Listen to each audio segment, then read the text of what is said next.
on a fait avec le travail ce que l'on fait avec le tabac ou avec le carbone. Pour dissuader le tabac, dissuader le carbone, on le taxe. Le travail en France est taxé à 55%. Entre l'argent qui est sorti par la boîte et l'argent qui reste dans la poche de nos salariés, il y a 55% qui partent. Forcément, ça décourage. Cette folie-là a détruit le principal moteur de la création de richesse. Léonidas Kalogeropoulos, bonjour. Bonjour. Très heureux de te recevoir pour ce nouvel épisode des podcasts pour des forces françaises de l'industrie. Alors, j'ai voulu te recevoir parce que tu nous sors un petit bouquin que je montre à l'écran maintenant. Dans une maison d'édition. Dans une très très belle maison d'édition Absolument. qui s'appelle Les Déviations. Bon, tout le monde sait maintenant que ça appartient aux forces françaises de l'industrie. Pourquoi ? Parce que nous avons décidé de donner la parole à ceux qui font le Made in France, à ceux qui se battent pour la France en général et pour l'entrepreneuriat, dont tu fais partie. Tu vas nous raconter tout ça. Peut-être pour lancer ta présentation, j'aimerais bien que tu nous expliques d'où vient ce nom homérique et qu'est-ce qui fait que aujourd'hui tu te trouves à être l'un des défenseurs les plus actifs, puisqu'on te suit beaucoup dans ce que tu fais à la télé, à la radio, dans la presse, un peu partout, des valeurs entrepreneuriales françaises. Alors, d'abord, Léonidas Kalogeropoulos est un nom français, d'origine grecque. Ouais. Et je le dis volontiers en ces termes-là parce que j'ai l'histoire de ma famille fait que j'ai très rapidement choisi la France comme famille et que la France a été une très bonne famille pour moi. D'ailleurs, je ne peux pas supporter très très difficilement ceux qui me disent que la France est foutue parce qu'ils ne savent pas, quand j'entends ces paroles, et parfois pire, à quel point ils feraient de moi un orphelin. Je pense qu'il y a énormément de Français de souche qui ne se sont jamais posé la question de savoir s'ils étaient français ou pas, et qui ne se rendent pas compte à quel point la France est une famille pour ceux qui ont, pour des raisons personnelles, leur histoire, qu'importe, trouvé en la France une colonne vertébrale de principes, d'histoire, de valeurs, d'ambition, un projet. Et il y a tout d'une famille. C'est ma famille. Je suis presque d'abord et avant tout français. Et il s'avère que très tôt, la France m'a parlé par...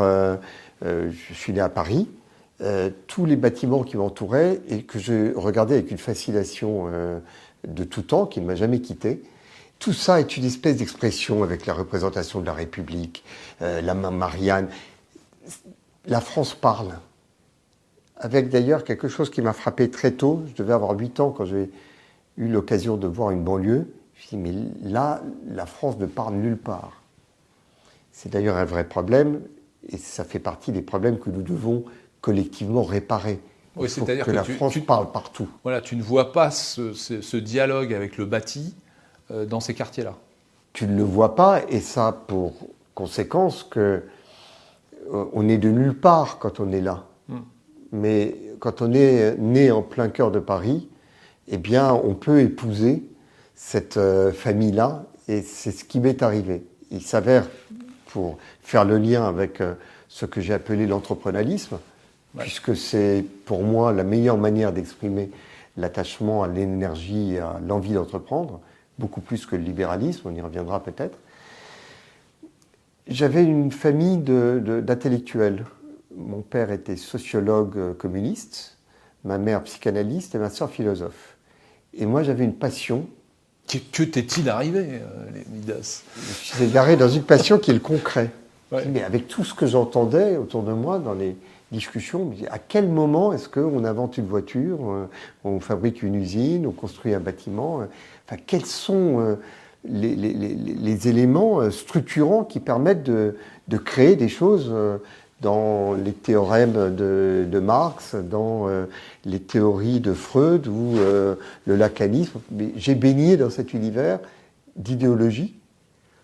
mais dont je ne voyais à aucun moment la concrétisation de quelque manière que ce soit. J'ai une passion pour le concret. Et alors comment J'ai fini par théoriser comment on fait du concret. Alors tu théorises Et comment pratique. on fait du concret? Ouais, Eh bien, ce sont les entrepreneurs. d'accord. Et le lien, il est là, entre la France et les entrepreneurs. D'ailleurs, il est dans ce livre et dans les précédents que j'ai pu écrire. L'entrepreneurialisme, d'abord, ça a été le nom d'un rapport qui a été remis à Pierre Gattaz, compagnon de route, que je suis ravi d'avoir présenté au FFI. Tout à fait. Et c'est important parce que c'est des boucles qui se referment, qui se referment pas d'ailleurs, qui se nouent. Et Pierre m'a confié un rapport à la suite d'un petit livre que j'avais écrit, Liberté, égalité, fraternité et esprit d'entreprise.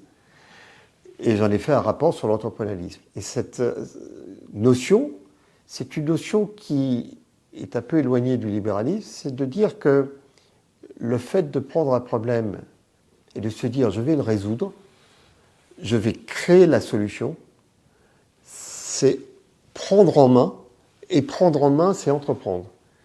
Et lorsque un citoyen prend en main un sujet, c'est un acte de citoyenneté, et l'entrepreneuriat est une déclinaison de la citoyenneté. Le lien que ça fait avec la République, il est très simple.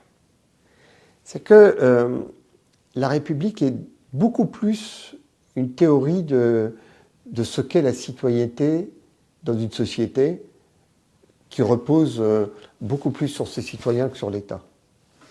Et la citoyenneté républicaine, qui repose sur la vertu, très bien définie par Montesquieu, c'est le fait que dans chaque citoyen, il y ait l'idée de l'intérêt général.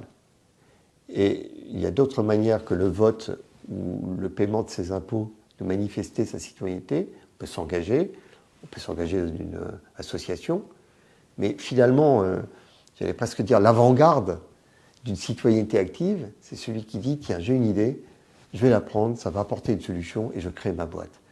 Et finalement, c'est peut-être la nouvelle la plus joyeuse de notre époque, la France est devenue le premier producteur au monde d'entrepreneurs. C'est quelque chose de nouveau d'ailleurs, ça. D'extraordinaire. Mais je vais te dire, je pense que c'est très important de voir à quel point c'est la résultante d'efforts de droite comme de gauche. On a voulu faire tomber les monopoles, la gauche a voulu faire tomber les 200 familles parce qu'elle verrouillait l'entrepreneuriat. La gauche elle-même a voulu, avec un certain nombre de mécanismes qu'on a retrouvés dans la BPI, donner les moyens aux jeunes d'entreprendre. La BPI a été créée elle-même par un certain nombre de mécanismes qui ont d'abord été posés par Nicolas Sarkozy et ensuite traduits en BPI par François Hollande et Emmanuel Macron. Montebourg, oui, tout à fait, oui. Et avec Arnaud de Montebourg. Et tout ça, c'est un cheminement de droite et de gauche. C'est-à-dire que c'est vraiment républicain. Et c'est d'ailleurs quelque chose qui devrait nous rassembler dans ces moments que nous vivons où on se cherche des points communs. L'amour de l'entrepreneuriat, c'est un amour fondamentalement républicain. La République, c'est le contraire du tout État.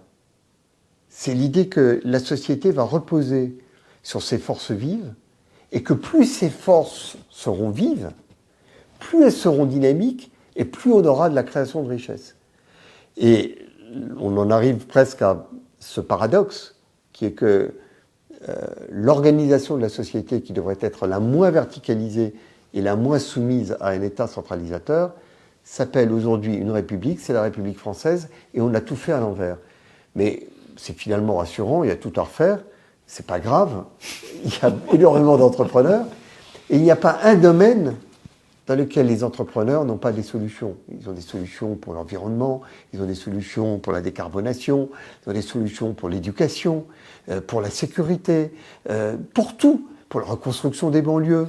On a tout en main et on est focalisé sur l'État. Si on était prêt à changer notre focale pour aller regarder ce qu'il y a dans la société et quelles sont ces forces vives et véritablement créatrices de richesse, je pense que nous avons le plus beau, le plus prometteur pays du monde Et je ne le dis pas uniquement par amour de ce qui m'a fait, je le dis vraiment parce que le métier que je fais m'amène à avoir une quantité de dossiers d'innovation sur mon bureau. Alors justement, qui illustrent il va falloir que nous la parlions de ton vérité. métier, parce qu'on a un peu escamoté les présentations, tu es allé directement au truc, bon, c'est très bien, mais quel est ton métier? Je suis un lobbyiste qui, depuis plus de 30 ans, accompagne des nouveaux entrants et fait tomber les monopoles. Fait tomber le monopole dans la distribution de la presse, dans la téléphonie mobile, dans l'Internet, des pylônes de radiocommunication et télécommunication, Bientôt dans Google. la télévision numérique. Google est un de mes cibles, l'un de mes chiffons rouges. Je les qualifie volontiers, publiquement, de délinquants multirécidivistes. Ce sont des gens qui violent les règles de la concurrence loyale. Et ça illustre d'ailleurs un des éléments de différenciation que je peux avoir avec les libéraux, que le seul ennemi de l'entrepreneuriat, ce n'est pas seulement l'État. Ça peut être l'État, mais il y a des circonstances dans lesquelles on a besoin de l'État lorsqu'il s'agit de se défendre contre des géants privés qui abusent de leur position dominante.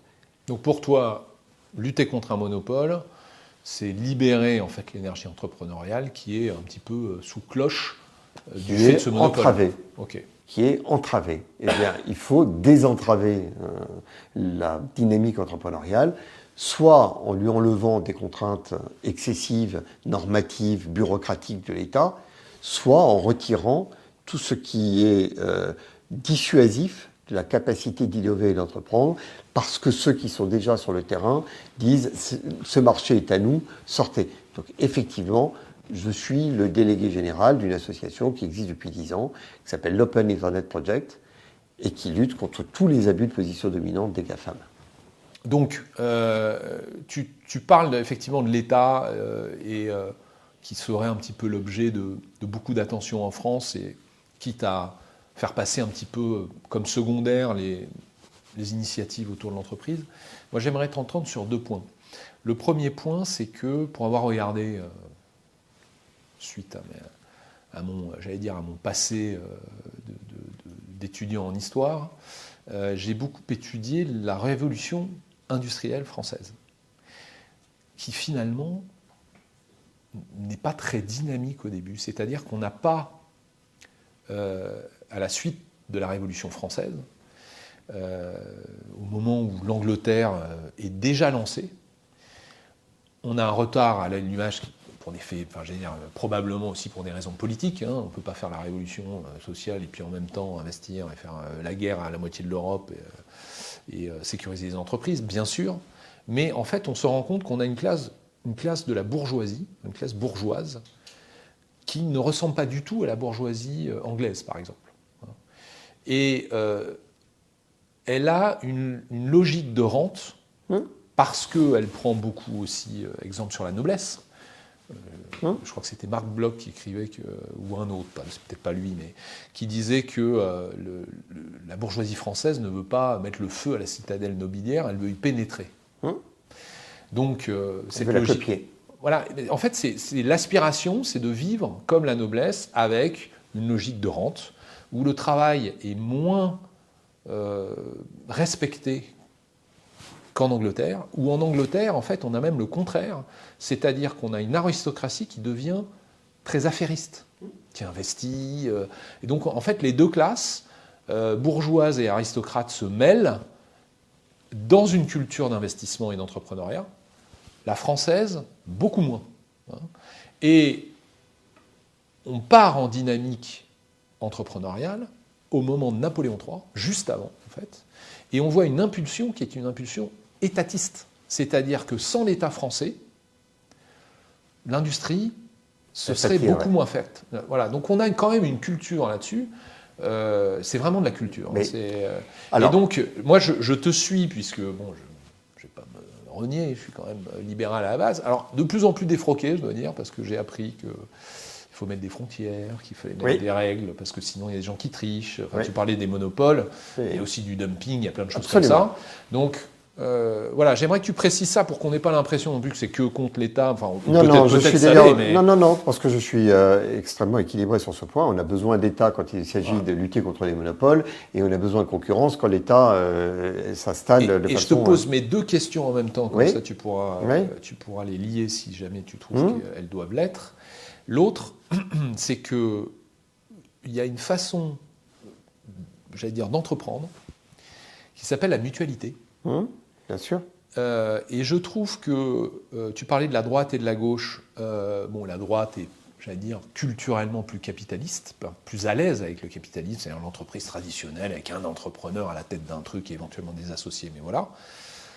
Moi, ce que j'ai découvert, grâce à des membres des membres des Forces françaises de l'industrie qui sont beaucoup plus à gauche, voire très à gauche, mais qui m'ont un petit peu initié à cette mutualisme, et où on voit en fait des gens qui n'ont pas nécessairement les mêmes valeurs sociétales ou sociales, enfin en tout cas, mais qui vont les adresser sans faire appel à l'État, mais en communauté de façon assez différente. Alors, je voudrais ton avis sur ce d'abord, sujet-là. c'est fascinant parce que c'est au cœur des sujets, d'ailleurs républicains, parce qu'on est dans notre République dans quelque chose qui est assez atypique, qui mélange des cultures qui sont plutôt de droite et plutôt de gauche. Ouais. Sur la Révolution, on a eu une révolution qui a été fondamentalement entrepreneuriale. Il y a un film magnifique qui s'appelle Ridicule, qui raconte comment un entrepreneur essayait de trouver et de mettre en place des solutions pour mettre des digues et assécher les terres de sa région, et il essayait de séduire la noblesse, et puis finalement il a essayé de pénétrer cet univers dans lequel on l'a rejeté. La révolution est arrivée, il a pu le développer. Et il est vrai que la dynamique entrepreneuriale, l'envie d'entreprendre dans notre pays a été extrêmement présente dans la révolution, mais on ne peut pas faire la révolution politique et la révolution industrielle en même temps. Et qui est-ce qui a, j'étais très heureux d'ailleurs de retrouver une collection que l'on a pu faire ensemble avec les Forces françaises de l'industrie, mais qui est-ce qui a souhaité et tout fait pour qu'on rattrape notre retard? C'est en l'occurrence Napoléon Bonaparte, qui n'était pas encore empereur, dans la période du consulat, qui, avec Chaptal et ses préfets, lors de la création des préfets, a dit à Chaptal, vous avez une mission, c'est que tous vos préfets vont aller faire l'inventaire partout, dans tous les départements de France, de toutes les industries et de toutes les innovations. Vous allez noircir des cahiers et les faire remonter à Paris. Et c'est comme ça qu'est née la société d'encouragement de l'industrie nationale, dont le président était avec nous dans un congrès récent. Olivier Mousson.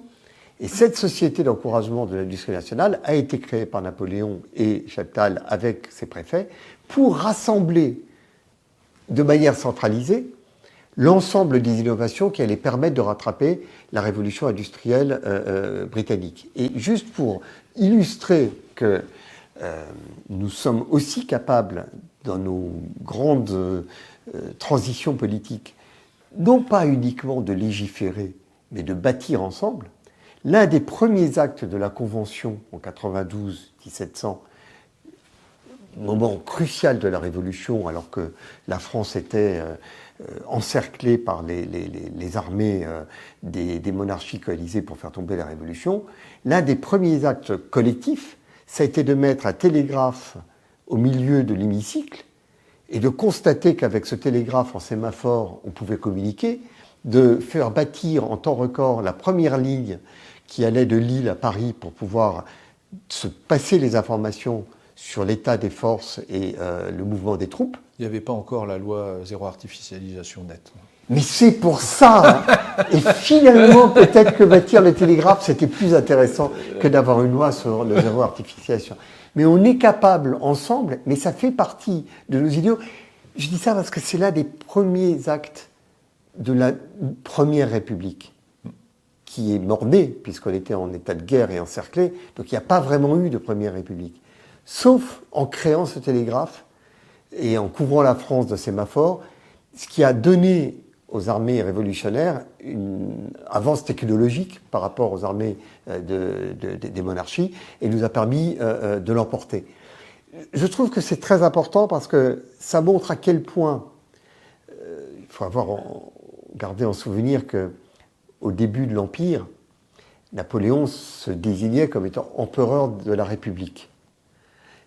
L'idéal républicain n'était pas antinomique avec l'Empire. Mais nous avons eu un idéal républicain qui était extrêmement entrepreneurial, extrêmement tourné vers l'innovation, et on a célébré nos grands inventeurs et nos grands industriels. Mais culturellement, je te rejoins, on a une bourgeoisie qui a été extrêmement attachée à la rente et beaucoup plus à la rente qu'à l'innovation, et cette tension a existé. D'ailleurs, elle a existé, j'allais presque dire, jusqu'à la fin du CNPF en France. On a eu une bourgeoisie, j'allais dire, économique qui a été beaucoup plus intéressée par la rente que par l'entrepreneuriat et l'innovation. Mais c'est aussi la raison pour laquelle on a les syndicats qui ont aussi énormément participé à faire bouger le monde entrepreneurial dans le pays. Et finalement, la lutte contre les 200 familles, qui étaient les 200 familles qui tenaient la Banque de France, les 200 familles qui ont été la cible du Front populaire, derrière l'idée de faire tomber les 200 familles, il y avait l'idée de libérer la richesse et l'entrepreneuriat.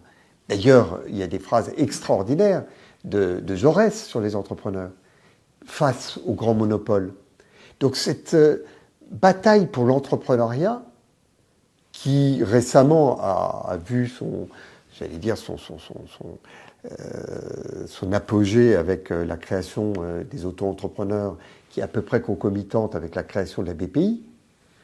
Finalement, l'idée que c'est un acte citoyen d'être entrepreneur, qu'un entrepreneur, c'est pas une caste isolée du reste du monde, de la société, c'est une liberté qui pourrait presque être annoncée à chaque écolier. On pourrait presque avoir un siret attribué à chacun pour que chacun se dise « je peux créer ma boîte ». Lorsque j'ai commencé à accompagner tous les mouvements qui insufflaient l'esprit d'entreprendre dans notre pays, je l'ai fait avec 100 000 entrepreneurs dans les écoles. Et la première fois que je suis allé dans une école, on m'a présenté... Donc 100 000 entrepreneurs, qui est une association. Une association ouais. Qui part de l'idée que pour, quelque part, évangéliser nos écoliers sur ce qu'est l'entreprise, il faut que les entrepreneurs aillent parler, et encore mieux dans l'éducation nationale qui ne connaît pas bien l'entreprise. On m'a présenté comme un patron chez qui un jour il faudra aller travailler. C'est aussi un patron qui s'est inventé patron et qui peut être à l'image de tous les écoliers qui sont là et tous les élèves qui aussi peuvent créer leur boîte. Et ça ne lui avait jamais traversé l'esprit, à cette enseignante qui avait un âge canonique, que être patron, c'est aussi potentiellement ce à quoi, en tant que professeur, elle élève les élèves qui lui sont confiés. Mais ça, c'est une idée qui se propage aujourd'hui et qui a connu une accélération formidable, parce que quand même, avoir quasiment 1 million de nouveaux patrons, alors il y a beaucoup d'auto-entrepreneurs, mais il y a globalement... Ce sont des entrepreneurs. Ce sont de toute façon des entrepreneurs, mais on distingue parfois les auto-entrepreneurs des entreprises classiques. Il y a quand même 250 000 nouvelles entreprises en France tous les ans de plein exercice, je puis dire, ce qui est de toute manière 10 fois plus qu'il y a 10 ans. Alors sur la question de savoir si... Attends, je te oui coupe juste sur un point, parce que tu as dit quelque chose qui m'interpelle. Tu as parlé des 200 familles. Les 200 familles, effectivement, ça commençait à être un sujet pendant le Front populaire. Front populaire, à l'époque, on a une France qui est très rurale, où, j'allais dire, quasiment, enfin bon, il n'y avait pas de statut pour ça, mais c'est une France qui est paysanne. Donc en gros, on a encore, c'est à ce moment-là où l'équilibre 50-50 se fait, quoi. On passe d'une France où il y a une majorité de paysans à une France qui progressivement va voir le nombre de paysans se réduire, le nombre d'employés, de commerçants, etc. Et le prolétariat. Exactement. Mais si on applique le raisonnement que tu as expliqué sur l'auto-entrepreneuriat, quelque part, en fait, quand on est paysan, on est entrepreneur. C'est-à-dire qu'on n'a pas un salaire, on n'a pas la sécurité de l'emploi, on n'a pas tout ça. Donc la notion de risque, elle est là, hein, parce qu'il faudrait rappeler aux gens aussi que le CDI, c'est très moderne. Avant, il n'y avait pas de sécurité de l'emploi. Bon. Donc, pour moi, ce sujet sur les 200 familles, qui a été repris pendant la campagne de Mitterrand, d'ailleurs, il a repris ce thème, il y a 200 familles qui tiennent l'économie, même s'il y avait quand même un bout de réalité, je dis bien un bout, parce qu'on n'était pas du tout dans des trusts à l'américaine, où on envoyait, il y avait des patrons, les patrons voyous, comme on disait, les robber barons, comme on disait à l'époque, au tournant du XXe siècle, où il y avait un patron de l'équivalent CAC 40, mais encore plus puissant, qui envoyait la troupe pour casser une grève. Enfin, c'était ça, hein, vraiment, les États-Unis. Il n'y a pas eu quand même ce niveau, je pense, en France. Et pourtant, il y a eu une contestation extrêmement forte, qu'il n'y a pas eu aux États-Unis. Et je la retrouve, alors que ça n'est pas du tout justifié, à mon sens, dans un discours à la Zuckman, où on va aller chercher 1800 entreprises, 1800 familles, et on ressort les 200 familles, où on explique qu'il y a des gens qui mettent la main sur le pactole, et du coup, ça crée des inégalités, et il y a une rente, etc. Moi, j'aimerais t'entendre là-dessus, parce que moi, je m'élève à chaque fois contre ça, en disant... Le gros problème des gens qui disent ça, c'est qu'ils ne comprennent pas qu'on peut créer de la richesse avec l'entreprise et qu'on n'est pas dans un jeu à somme nulle.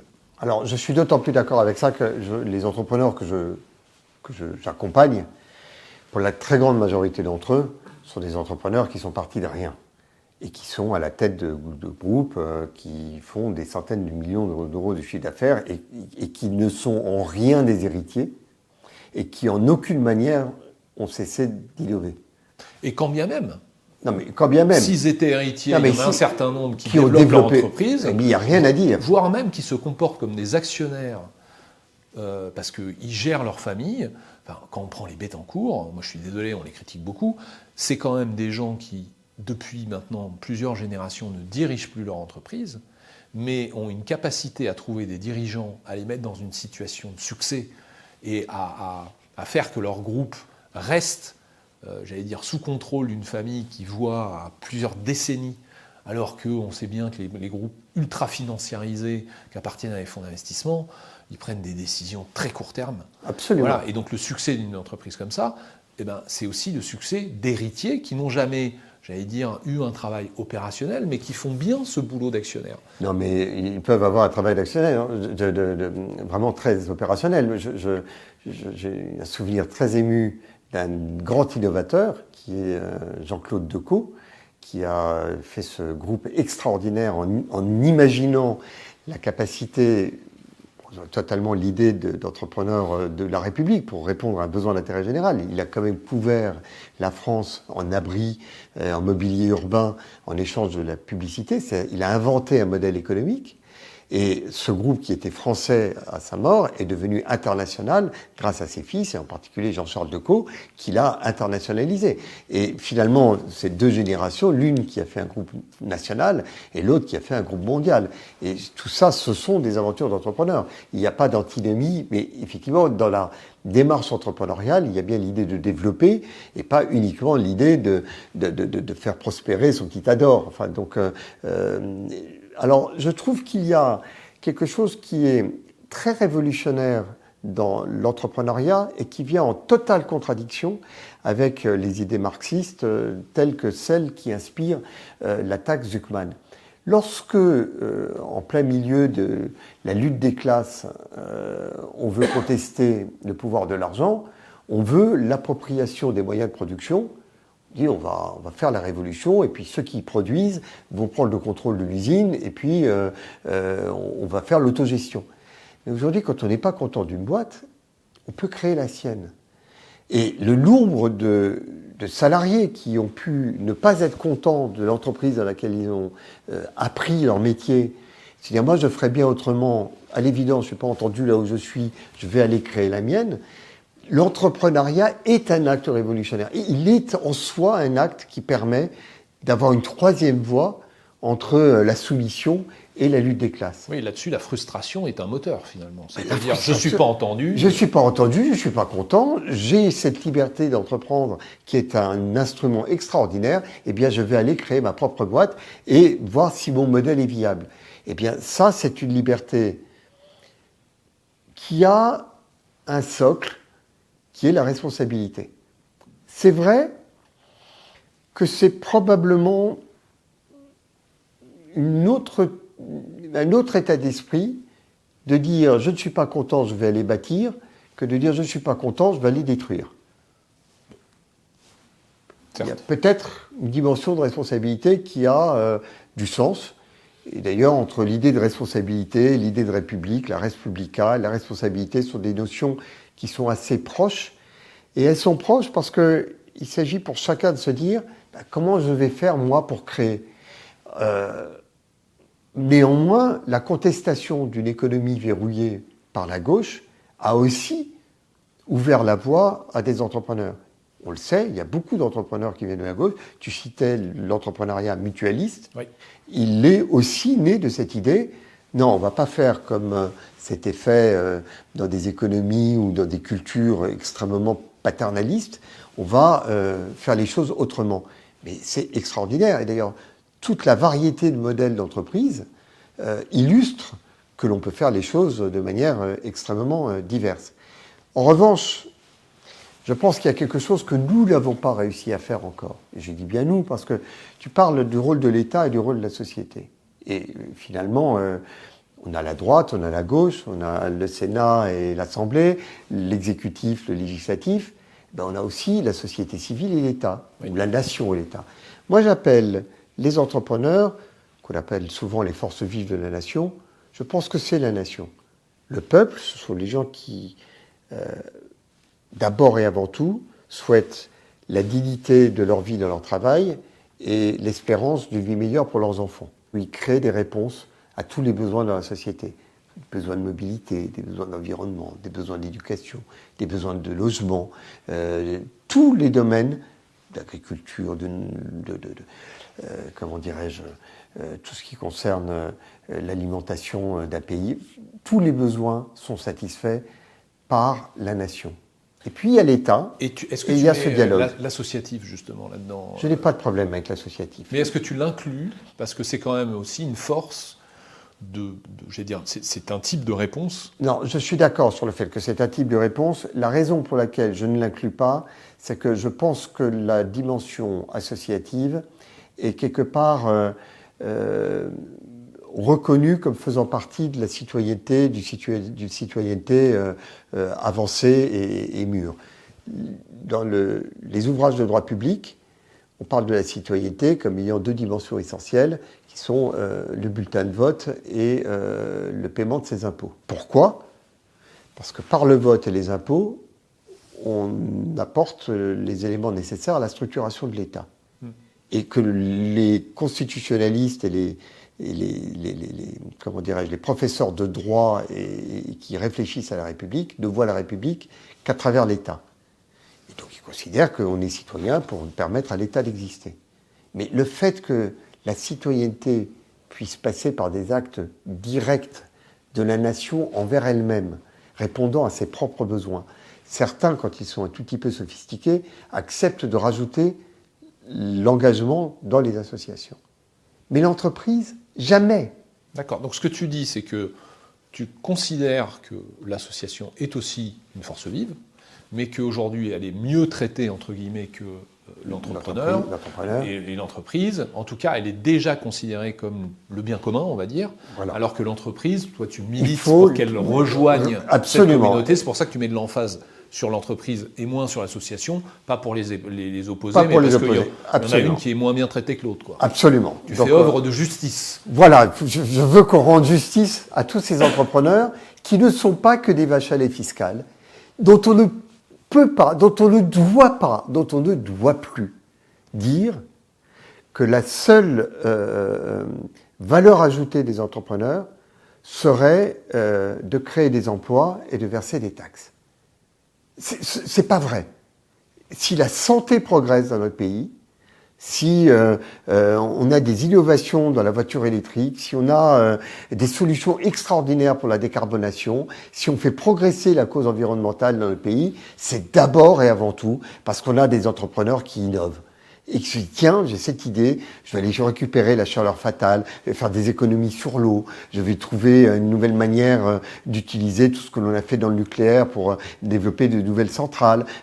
Tout ça, ce sont les vraies valeurs ajoutées des entrepreneurs. C'est d'abord et avant tout les besoins auxquels ils répondent. Et ça, je suis navré, à part pour les auditeurs de BFM Business et les lecteurs des Échos, c'est une réalité qui n'est absolument pas perçue par l'ensemble de la société française. Alors que notre culture, notre tradition et notre structure républicaine devrait spontanément nous amener à mettre au centre de notre vie collective ce que la nation fait d'abord pour elle-même. Alors pourquoi on ne fait pas?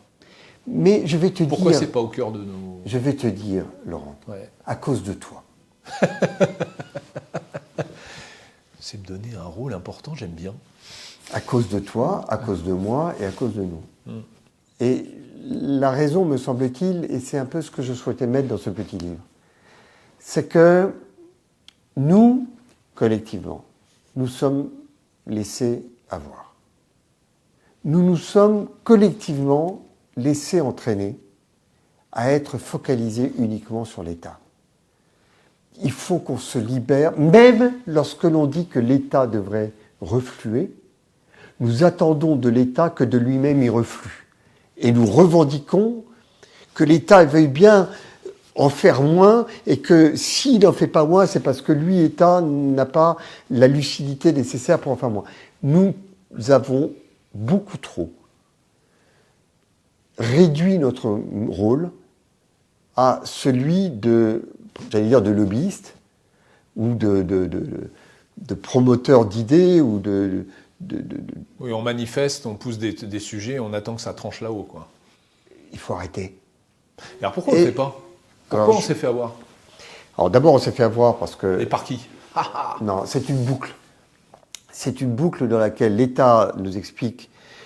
Je fais remonter le paroxysme dans lequel nous sommes de l'omnipotence, omniscience et omniprésence de l'État à ce qui s'est passé en 2005 avec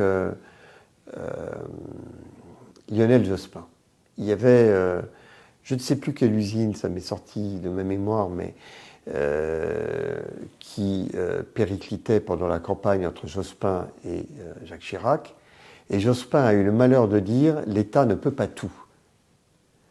Et il ne s'est pas retrouvé au second tour de l'élection présidentielle. Et je pense qu'il n'y a pas un seul responsable politique en France qui n'ait pas intégré l'idée que quiconque aspirerait à avoir une carrière politique en explicitant le fait que l'État ne peut pas tout, était exclu du jeu automatiquement.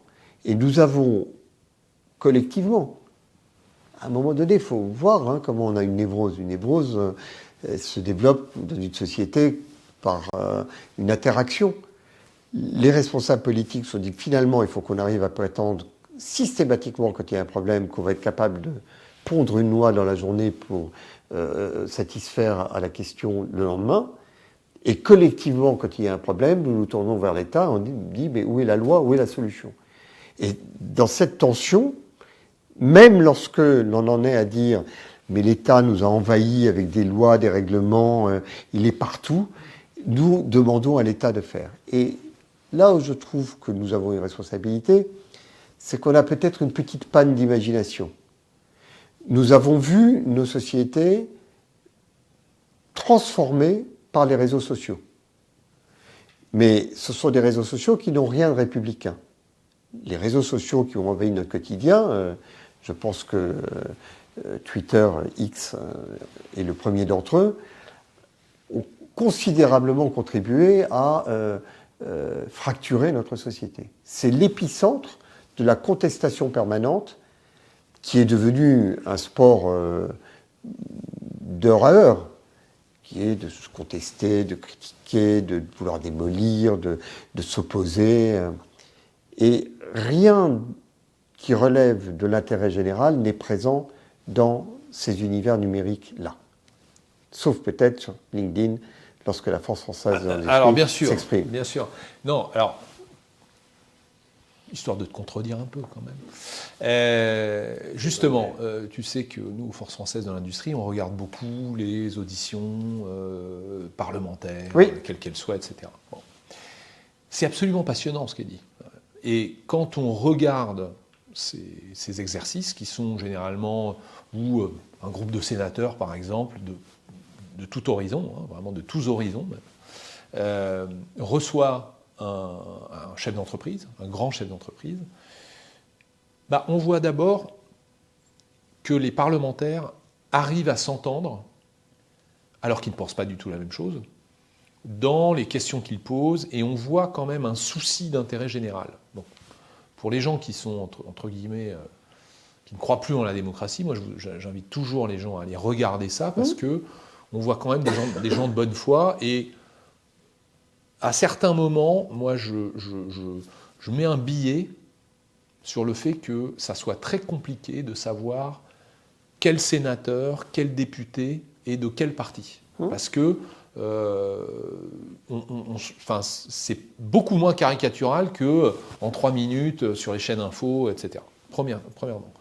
Deuxièmement, les réponses des patrons sont limpides. Donc moi, qu'est-ce que je fais quand Tu prends les extraits. Je prends les extraits, je diffuse. On fait des audiences énormes. Bon. Et à chaque fois, j'ai les mêmes réponses. Mais pourquoi les patrons ont attendu si longtemps pour dire les choses? Mais ils ont toujours dit ça. Mais avant, c'était à huis clos.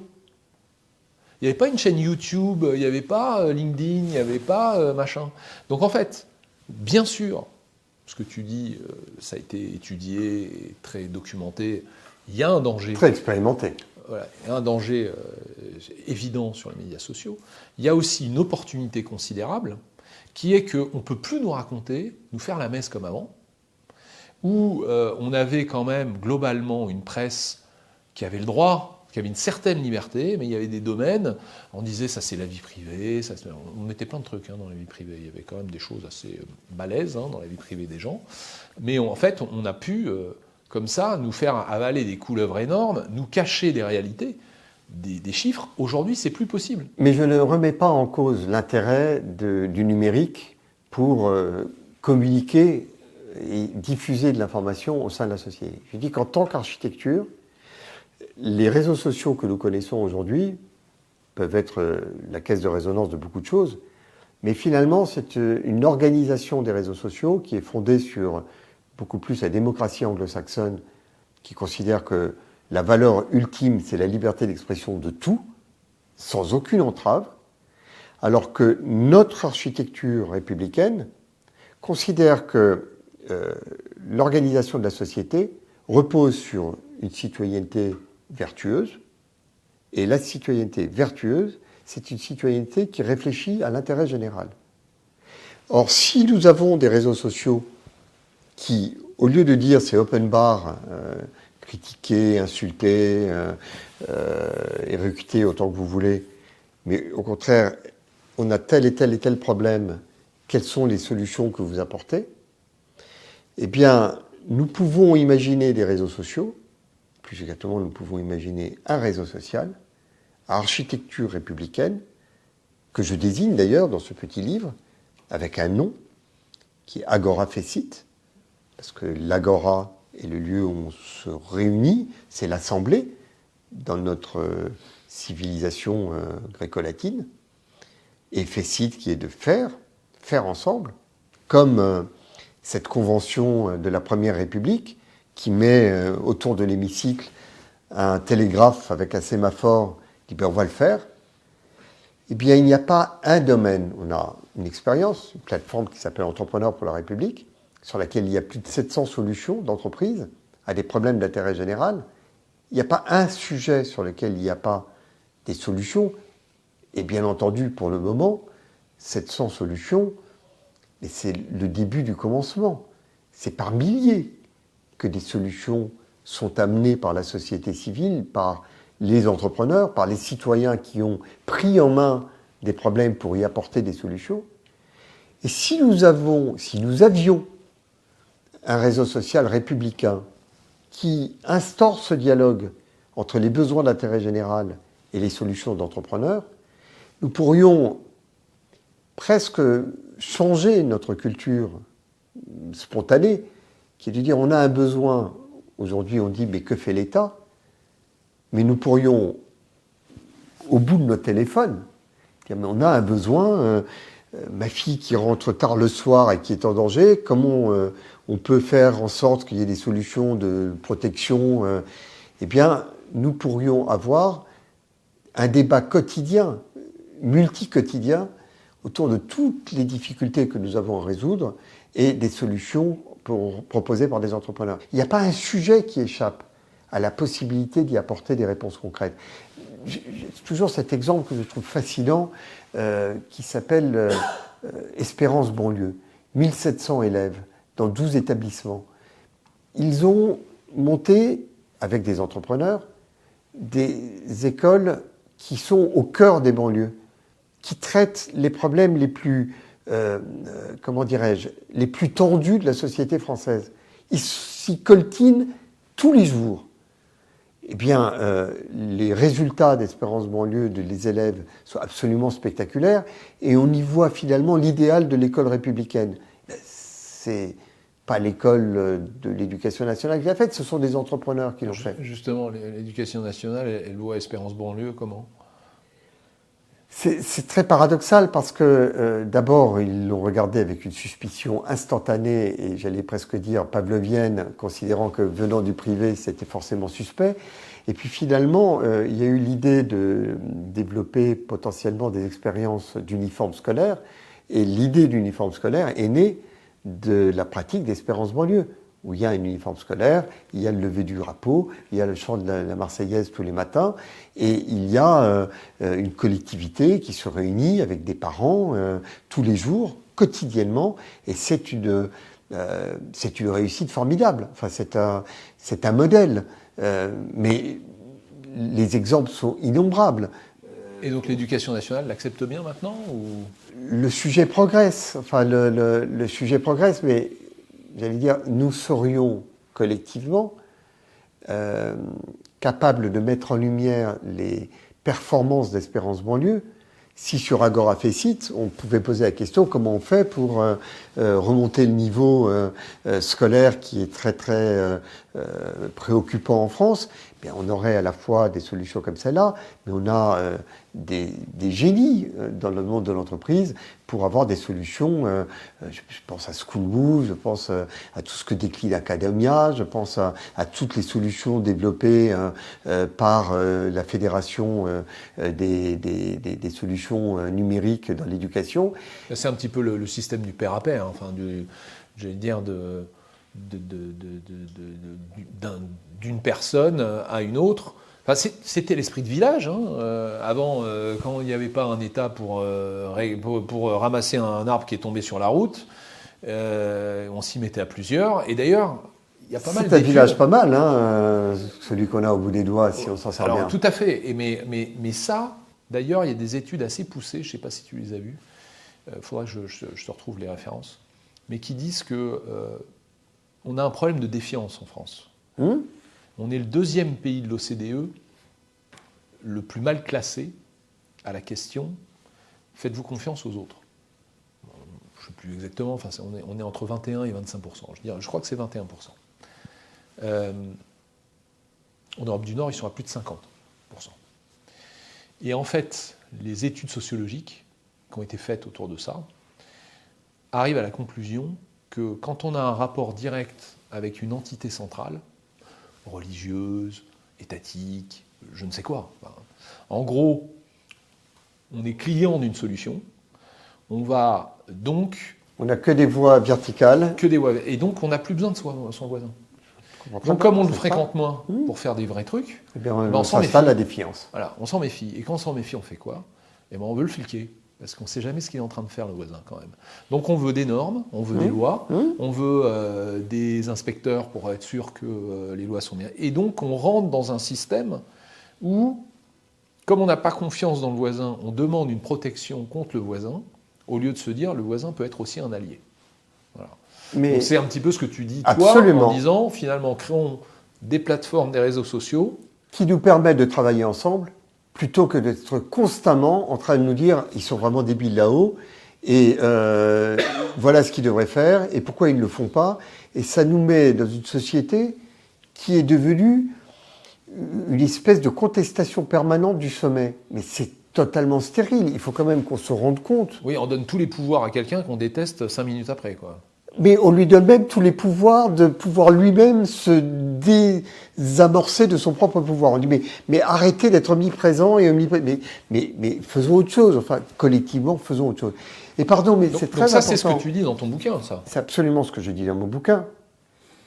C'est que nous devons non pas nous efforcer uniquement de modifier l'État.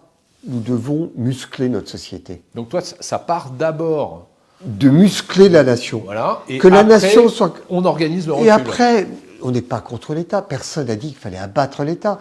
Mais si on veut que l'État rentre dans son lit pour retourner à sa juste place de régulateur d'un certain nombre de choses, pas de problème.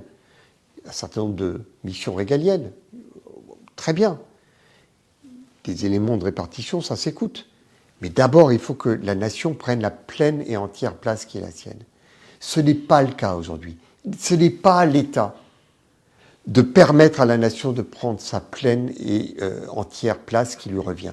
C'est à nous de nous muscler, de nous structurer et de faire en sorte que le dialogue avec l'État se rééquilibre.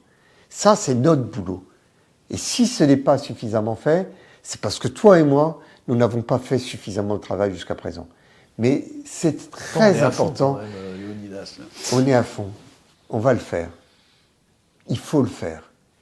Il faut le faire parce que c'est aussi l'accomplissement. C'est une bonne nouvelle aussi, Laurent. Ça veut dire qu'on n'est pas allé au bout de l'idéal républicain. On pourrait se dire la République est derrière nous.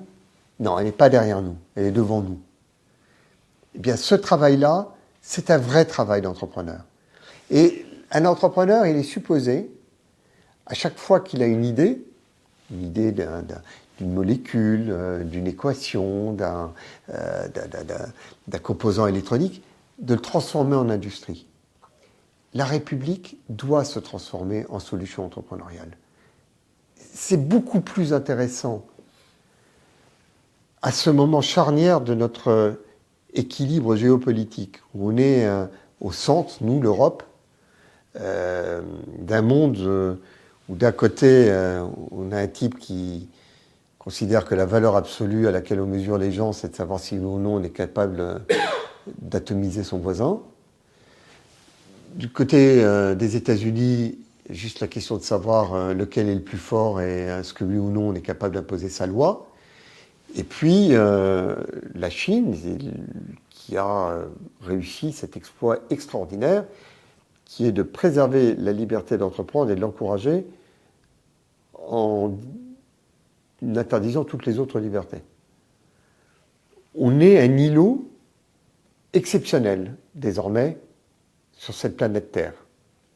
Eh bien, nos valeurs fondatrices, c'était des idées d'émancipation.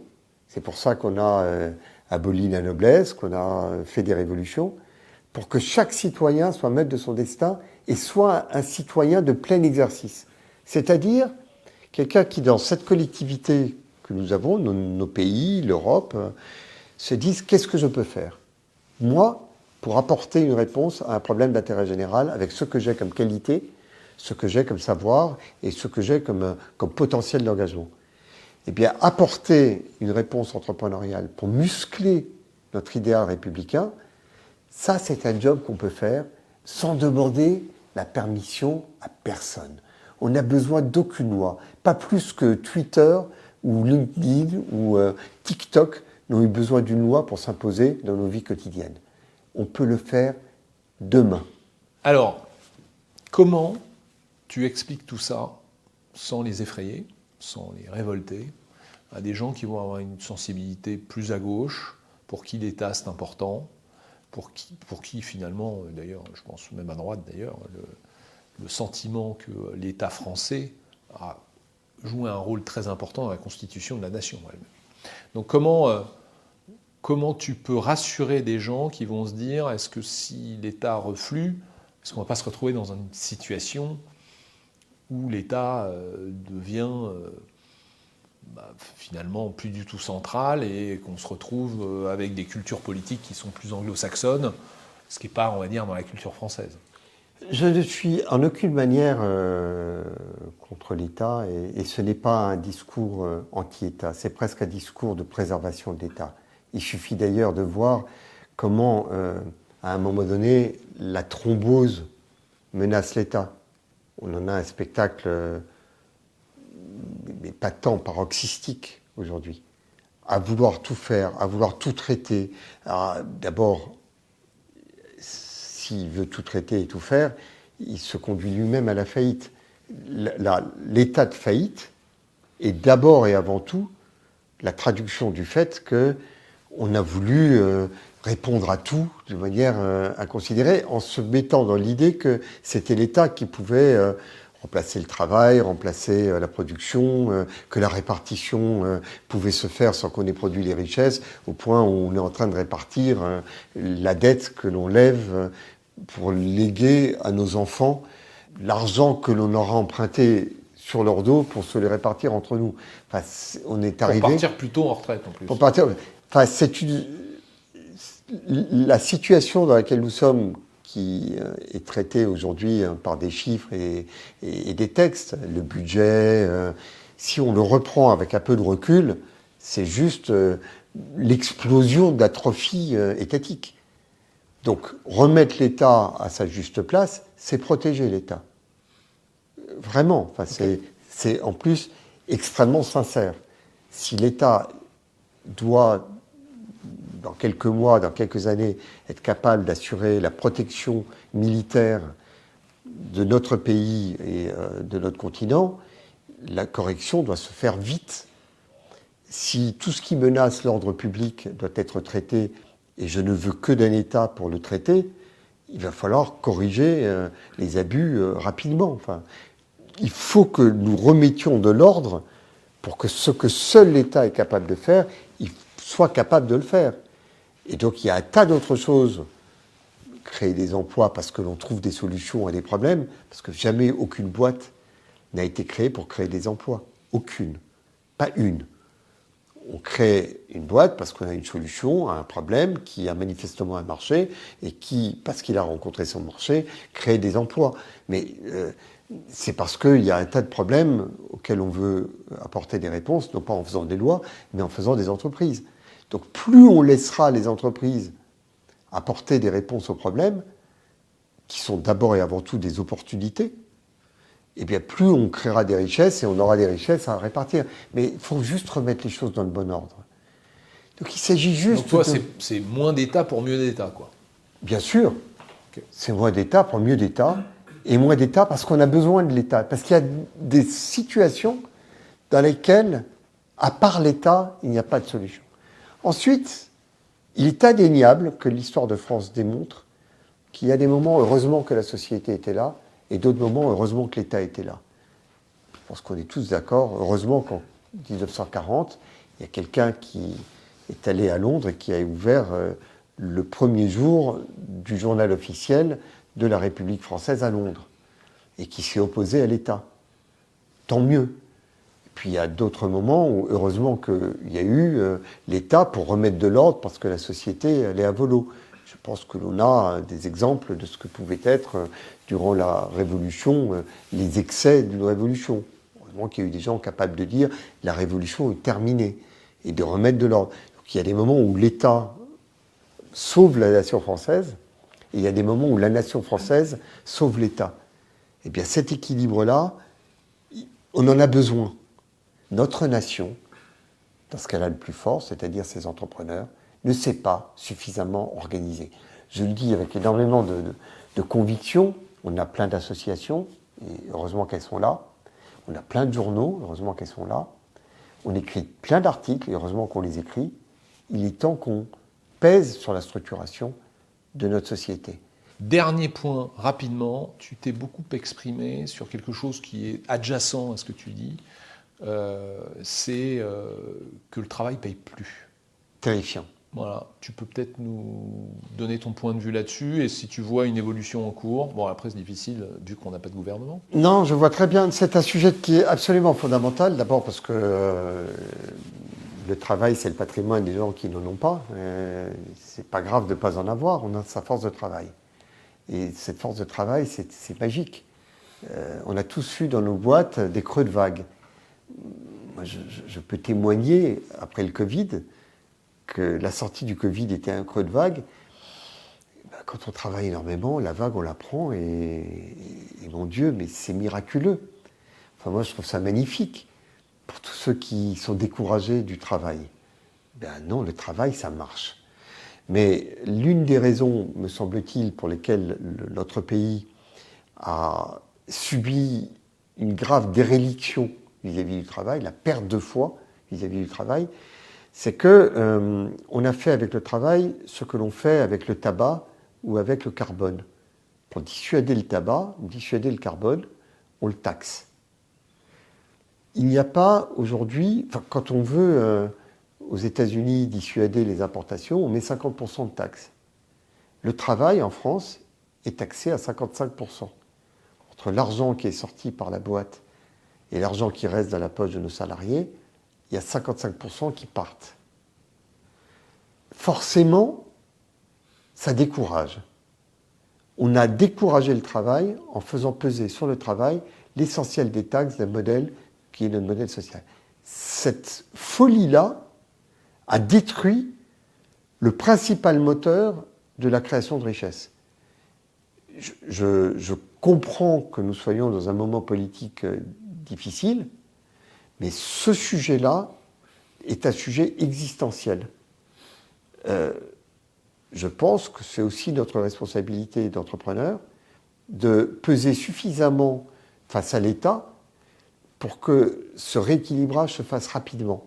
On ne peut pas continuer à avoir une fiche de paye que nos salariés lisent tous les mois en constatant qu'entre ce qui a été versé et ce qui leur reste, il y a moins de la moitié.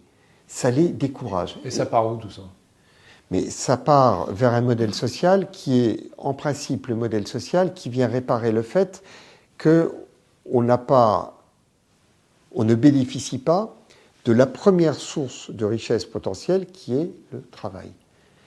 Et donc, à force d'avoir taxé le travail, eh bien, il y en a de moins en moins, donc il faut de plus en plus accompagner le long-travail, et donc taxer de plus en plus de travail, on rentre dans une spirale qui est totalement vicieuse.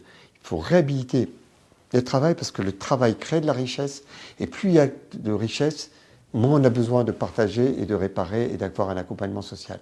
Mais entre les arrêts maladie, les emplois non pourvus, la volonté de travailler moins, il y a une perte de valeur, mais la perte de valeur, elle n'est pas juste théorique, c'est une perte de valeur en numéraire. Il faut restaurer la valeur travail en faisant en sorte que le travail paye mieux. Il faut que du jour où on a franchi le pas vers le travail, que l'on puisse voir que sa vie a changé. Si sa vie n'a pas changé, entre le moment où on avait le bénéfice d'accompagnements sociaux et le moment où on travaille, si ça n'a pas changé, notre pari collectif, notre contrat social n'est pas respecté. C'est absolument fondamental. J'allais presque dire, et je te remercie de me donner l'occasion de terminer sur ce point, tout le reste est finalement, de l'heure que nous venons de passer, secondaire par rapport à ce point-là, pour ce qui est des urgences de notre pays. Et qu'est-ce que tu proposes du coup pour changer ça ? Il faudrait faire Je quoi ? pense qu'il y a une nécessité urgente de basculer vers la TVA une part importante des cotisations, de la charge de notre protection sociale. On a aujourd'hui l'une des TVA les plus faibles pour le taux normal. Je ne parle pas du taux réduit pour les besoins de première nécessité. Mais pour le taux normal, on a la TVA, l'une des TVA les plus faibles d'Europe. La moyenne est à 22%, nous on est à 20%. C'est le seul impôt sur lequel nous soyons plus bas que le reste de l'Europe. Sur tous les autres, on est au-dessus. Reprendre 2 points de TVA, c'est 15 milliards.